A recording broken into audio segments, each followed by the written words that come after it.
JP poll, finally, we're here at the finish line, and we've still got people having no clue how this works, but it's been validated time and time again, so I'm not going to waste time defending it. A lot of you have grown tired of that. I'm just telling you, these have nothing to do with rankings.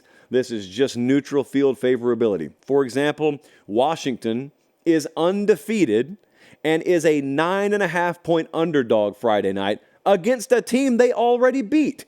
What does that show you, children? It shows you that one-game outcomes are not the end-all be-all when it comes to future-facing neutral field favorability. That's all. That's all we try to do with the JP poll. So let's take a look, Colin. At number 25 through 21, the SMU haters are out and about again because the old ponies have reemerged suspiciously in the JP poll. It goes Kansas, Oregon State, SMU, NC State, and Iowa State, 25 to 21. And did you know, courtesy of Stats and Info, did you know that SMU is the only G5 to have a top 25 defense in points per game allowed and offense in points per game scored? And they just re-upped Rhett Lashley. So good things happening in Dallas there. NC State, they've won 5 in a row. They had Clemson and Miami and North Carolina mixed in there. Great job by Dave Doran. Maybe we were a week or two behind on them. Great job. In Iowa State, I didn't even have to manually override this time. They just jumped up there all by themselves.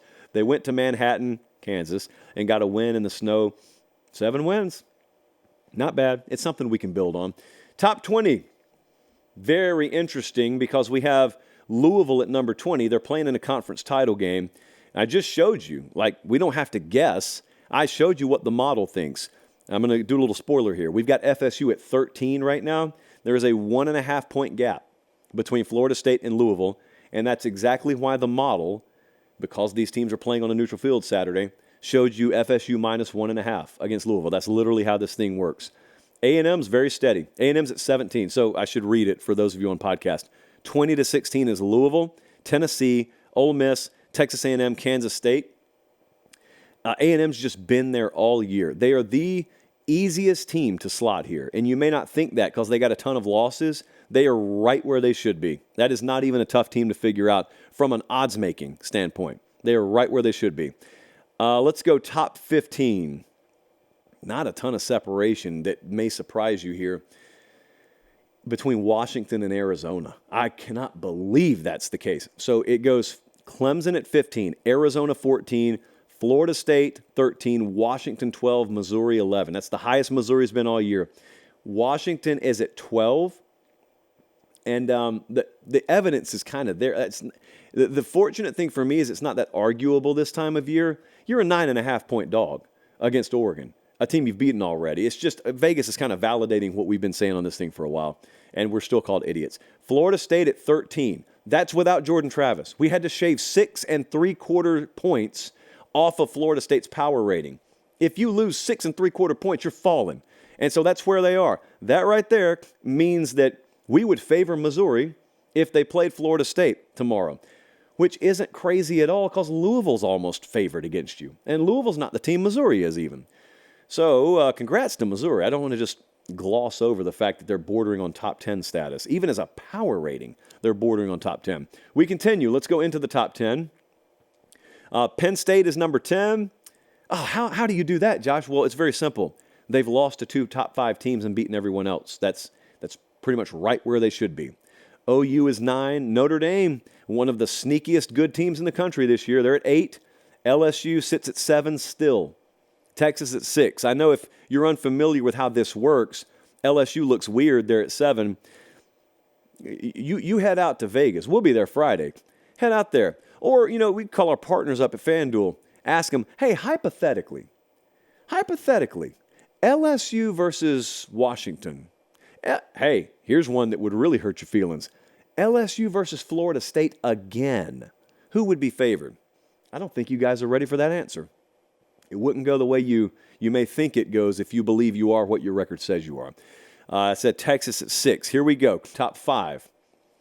Ohio State is exactly where they were last week. Michigan is exactly where they were last week. When calibrating for turnover margin, which isn't an excuse for how the game played out, but from a future-looking standpoint, we always ignore turnover margin, and we look at how otherwise the game was played out. The game was played out exactly how we thought it should have played out. So Ohio State, Michigan, gap remains exactly the same, minuscule, between those two teams. Bama fell one spot to 3, Oregon's back up to 2, and Georgia's still the number 1 team in the country.